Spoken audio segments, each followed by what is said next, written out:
బ్రహ్మర్షి పత్రిజీ గారికి మనకు అపార జ్ఞాన సంపదను అందిస్తున్న బ్రహ్మర్షి వీరరాఘవరావు సార్ దంపతులకును, మరి ఈ జూమ్ నడిపిస్తున్న సుధాకర్ గారికి, ఈ ఆత్మబంధువులందరికీ నా నమస్కారం అండి, హృదయపూర్వక నమస్కారాలు.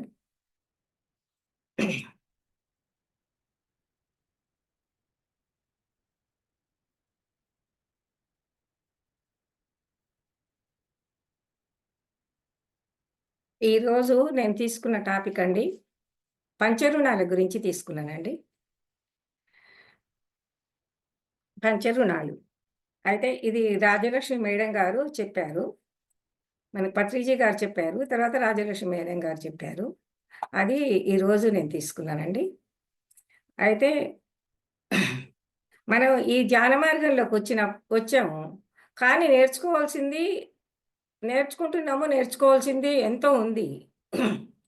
ఎంతో ఉంది.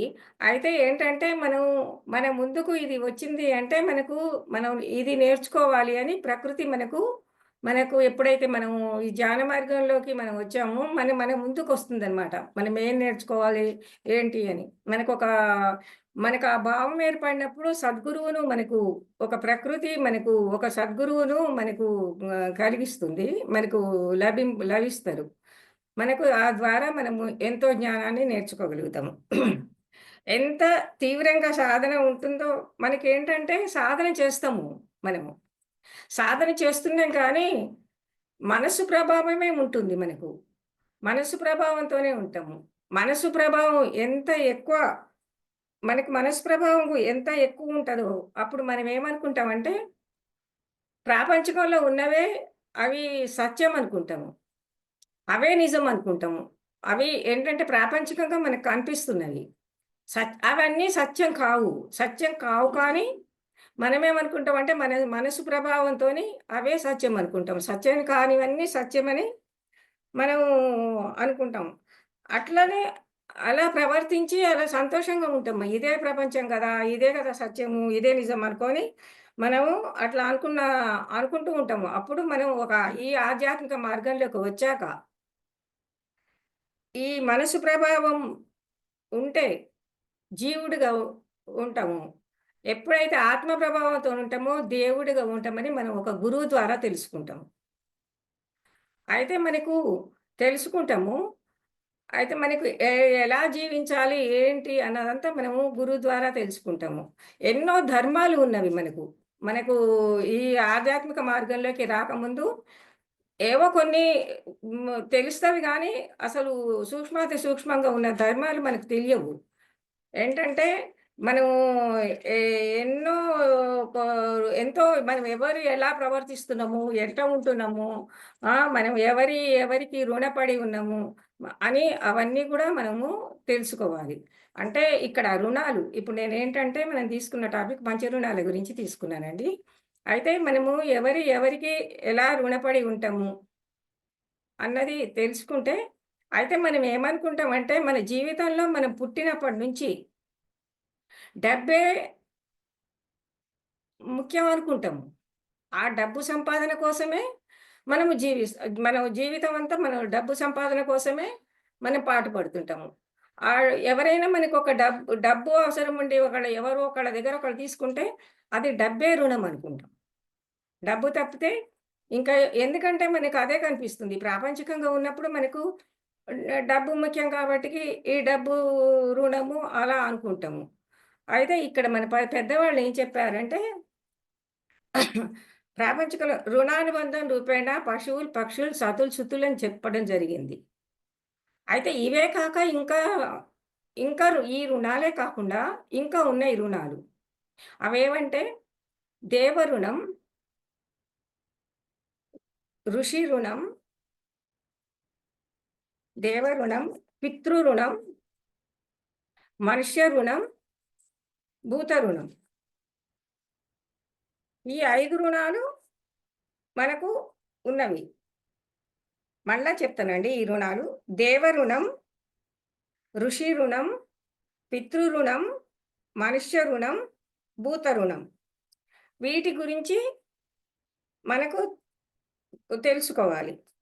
దేవగుణం. దేవరుణం అంటే మనకు కనపడే ప్రపంచం ఏంటో చాలా చిన్నది. కనపడని జగత్తే చాలా ఉంది. ఏంటంటే మనము 96 తత్వాలతోని మన శరీరం ఉన్నది. సాంఖ్యయోగంలో కపిల మహర్షి మన శరీరము 96 తత్వాలతో ఉన్నదని చెప్పడం జరిగింది. అయితే ఆయన తన తల్లితోని ఈ ఇది చెప్పడం జరిగింది. అది మనకు సాంఖ్యయోగంగా వచ్చింది. అయితే మనం ఏమనుకుంటామంటే, మనం మంచి ఆహారం తీసుకుంటున్నాము. మనం ఎంతో సంతోషంగున్నాము. కాబట్టి మనం ఎంతో ఆరోగ్యంగున్నాము అని అనుకుంటాం మనం. కానీ మనకు ఈ 96 తత్వాలున్నవి.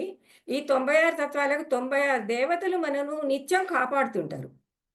మనల్ని నిత్యం కాపాడుతుండబట్టికే మనం ఇంత సంతోషంగా, ఇంత ఆరోగ్యంగా ఉంటాము. ఆహారమే కాకుండా మన నిత్యం మన దేవతలకు మనకి ఇప్పుడు చూడండి ఏదైనా మనకు కొంచెం ఏదన్నా దెబ్బ తగిలింది అట్లా అనుకుంటాం అనుకోండి, మనకప్పుడు తలగదు. ఇప్పుడు మనం పడిపోతాము. కానప్పుడు దెబ్బ తలగదు. చాలా సార్లు మనం తప్పించుకోగలుగుతాం. చాలా మందికి అనుభవం కూడా ఉండి ఉంటదండి. అట్లా ఎందుకంటే మనకు పితృదేవతలు మనం అనుక్షణం కాపాడుతుంటారు మనల్ని. అయితే అట్లా కాపాడుతున్నప్పుడు మనము ఆ దేవతలకు ఎలా మనము రుణం తీర్చుకోవాలి? మనం ఇంత మనకింత కాపాడుతున్నారు గదా! ఇంకోటేందంటే పౌర్ణమి రోజు మనం ధ్యానం చేస్తున్నాం గదా! పౌర్ణమి రోజు. పౌర్ణమి రోజు ధ్యానం చేస్తున్నామంటే మనసు ప్రభావంతోనే ఉంటాము. మనం ధ్యానం చేస్తుంటే ఏంటంటే మనసే మనల్ని ఇబ్బంది పెడతది. ఈ మనసుకు అధిపతి చంద్రుడు. పౌర్ణమి రోజు చంద్రుడు పరిపూర్ణంగా 16 కళలతోని ప్రకాశిస్తుంటాడు. కాబట్టి ధ్యానం చేస్తున్నప్పుడు మన మనసు అదుపులో పెట్టాలి. ఎందుకంటే మనం ఆ ధ్యానం చేస్తున్నప్పుడు ఆ పవర్ ఉంటది గదా! మన మనసు అదుపులో పెడితే మనం ఎంతో ఆహ్, పొందగలుగుతాము. చంద్రుడు స్వయం ప్రకాశుడేం కాడు. సూర్యుడి వల్లే చంద్రుడు ప్రకాశిస్తున్నాడు. సూర్యుడు కళ్ళకు అధిపతి. మన బుద్ధికి బృహస్పతి, నాలుకకు సరస్వతి, కాళ్ళు, చేతులు ఇంద్రుడు, శ్వాసకు అశ్విని దేవతలు. ఇలా ఇంతమంది దేవతలు మనల్ని నిత్యం కాపాడుతూ ఉన్నారు. అయితే మనల్ని ఇంత నిత్యం కాపాడే దేవతలు మనల్ని కాపాడుతున్నారు. మనం ఏమిచ్చి రుణం తీర్చుకుంటాం మనం? అయితే ఇక్కడ ఏం చెప్పారంటే, ఈ దేవతల రుణం తీర్చుకోవాలంటే మన ప్రవర్తన సత్ప్రవర్తన ఉండాలి. మనం ధర్మం పాటించాలి.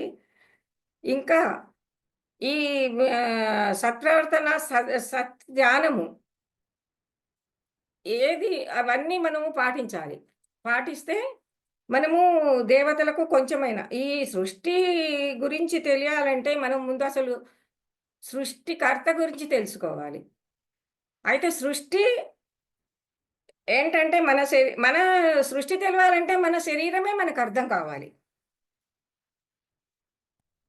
ఏంటంటే ఈ సూక్ష్మ శరీరం మనకర్థమైతే స్థూలమైన ప్రపంచం మనకు అర్థమైతది. అందుకోసం ముందు మనల్ని మనం అర్థం చేసుకోవాలి. మనల్ని మనం అర్థం చేసుకోవాలి. 96 తత్వాలతోని ఈ జీవుడిని కాపాడుతున్న దేవతల రుణం తీర్చుకోవాలంటే మనము ధ్యానం చేయాలి. తీవ్రమైన ధ్యానం చేయాలి. ఎందుకంటే ధ్యానం వల్లనే జ్ఞానం వస్తది. మనం ఎప్పుడైతే జ్ఞానవంతులమవుతామో అప్పుడు దేవతలు సంతోషిస్తారు. కాబట్టి మనము తీవ్రమైన ధ్యానం చేయడం వల్ల దేవతలు సంతోషిస్తారు కాబట్టి, మనము కొంతలో కొంచెము రుణము తీర్చుకోగలుగుతాము. తర్వాత పితృ రుణమండి. అంటే మనకి ఈ శరీరం రావడానికి కారణం తల్లిదండ్రులు. తల్లిదండ్రుల వల్లే మనకు ఈ శరీరం పొందగలుగుతున్నాము. ఇంత అపురూపమైన జన్మనిచ్చిన తల్లిదండ్రులకు మనము ఏమిచ్చి రుణం తీర్చుకుంటాం? ఏదిచ్చినా రుణం తీరదు.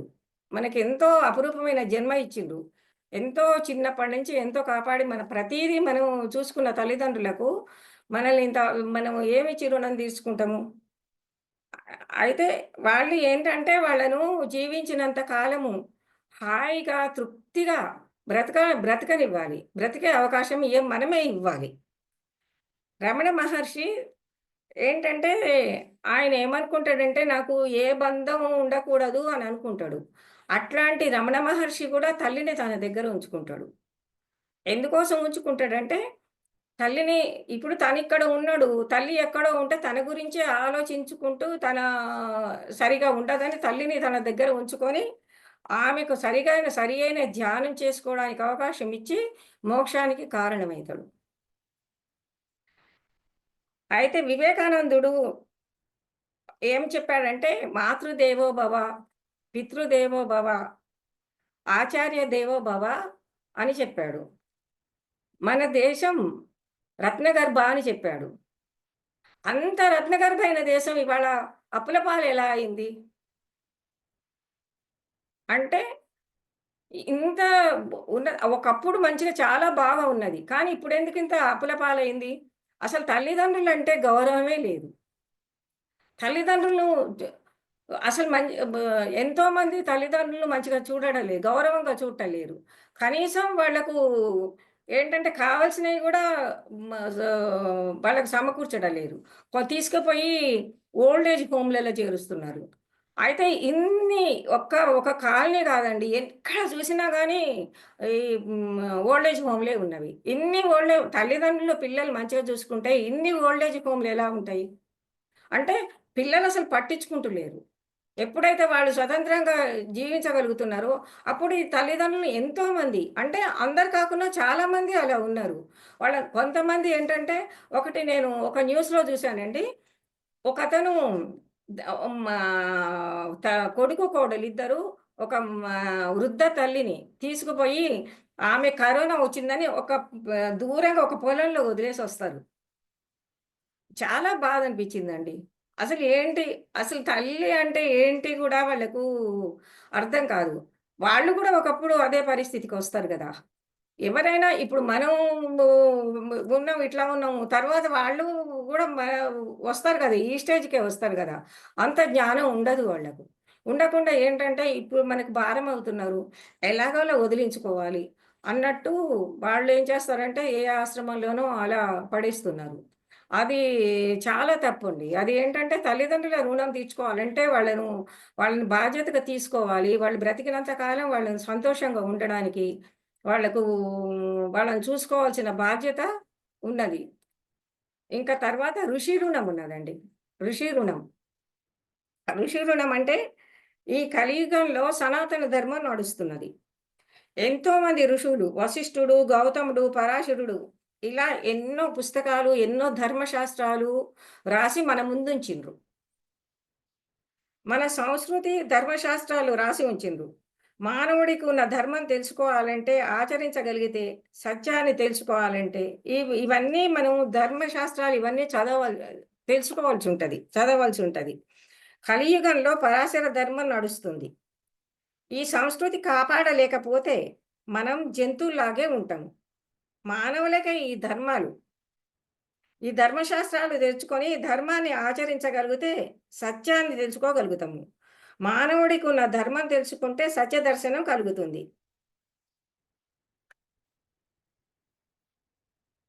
అయితే ఇక్కడ ఏంటంటే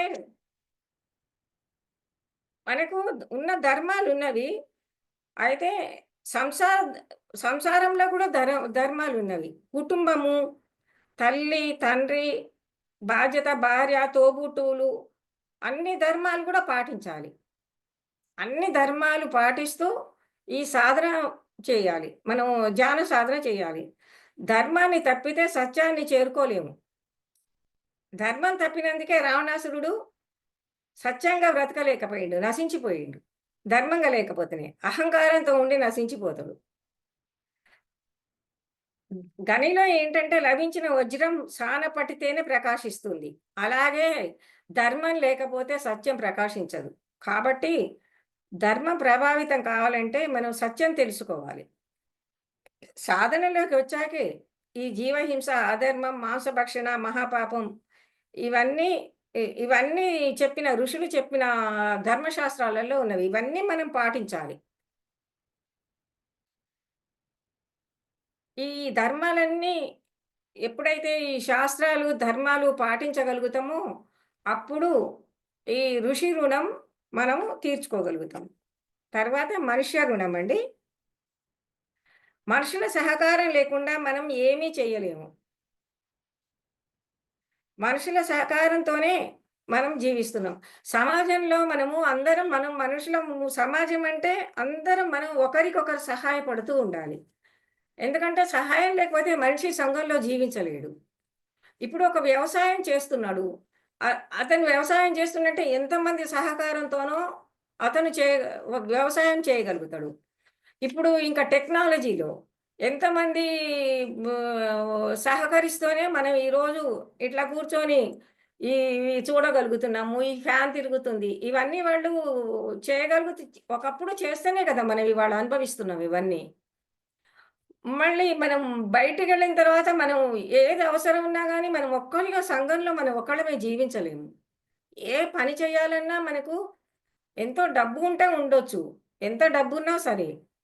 మనుషులకు, మనుషులకు ఒకరికి ఒకరు సహాయపడాలి. సహకరించుకోవాలి ఒకళ్ళకొకళ్ళు. ఒకళ్ళకొకళ్ళు సహకరించుకున్నప్పుడే మనకు మనం ఎందులోనైనా ఎదగగలుగుతాము.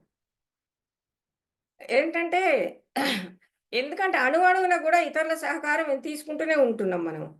అందుకే మనుషుల రుణం తీర్చుకోవాలి. ఈ సమాజంలో మ మమె ఈ మనమేంటంటే ఈ సమాజంతో మమేకం అయిపోవాలి. అంతా మనవాళ్ళు.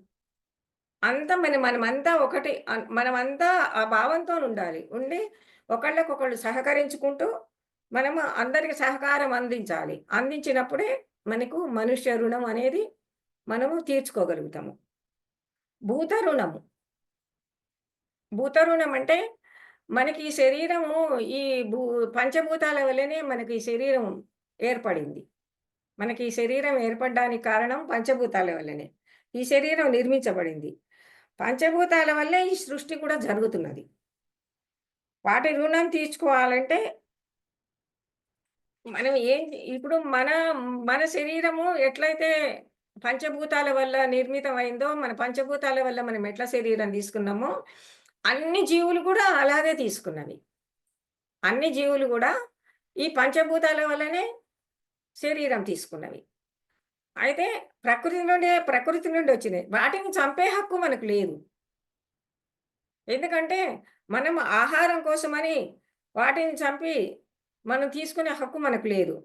సత్యం కోసము మనం ఎట్లా భూమి మీదకొచ్చినామో, అవి వాటి అనుభవం కోసం వచ్చినవి. అవి వాటి అనుభవం వచ్చినప్పుడు అవి ఎంతకాలం వాటికి జీవించాలని వచ్చినవో, అంతకాలం మనం జీవించనియ్యాలి. జీవించనీయకుండా వాటిని అర్థాంతరంగా చంపే హక్కు మనకు లేదు. పంచభూతాల వల్ల తెచ్చుకున్న శరీరాన్ని విచ్ఛిన్నం చేసే హక్కు మనకు లేదు. ఈ భూతాల రుణం మనం తీర్చుకోగలగాలంటే వాటిని మనం ఎప్పుడూ కాపాడాలి. మనం కాపాడితేనే మనం వాటి రుణం తీర్చుకోగలుగుతాము. సాధ్యమైనంత వరకు మనం వాటికి సహకారిగా ఉండాలి. అన్ని జీవులను బ్రతకడానికి మనము అవకాశం ఇయ్యాలి. అలా చేస్తేనే పంచభూతాల రుణము తీర్చుకోగలుగుతాము. ఈ పంచభూతాల రుణం మనము ఏంటంటే సాధన పంచభూతాల రుణం తీర్చుకోవాలి. సాధన పెంచుకోవాలి. తీవ్రతరం చెయ్యాలి. స్వాధ్యాయం చెయ్యాలి. సజ్జన సాంగత్యం చెయ్యాలి. ఇవన్నీ చేస్తుంటేనే మనం ఎంతో ఎదగగలుగుతాము. నాకు ఈ అవకాశం ఇచ్చినందుకు చాలా ధన్యవాదాలండి. నమస్కారం అండి.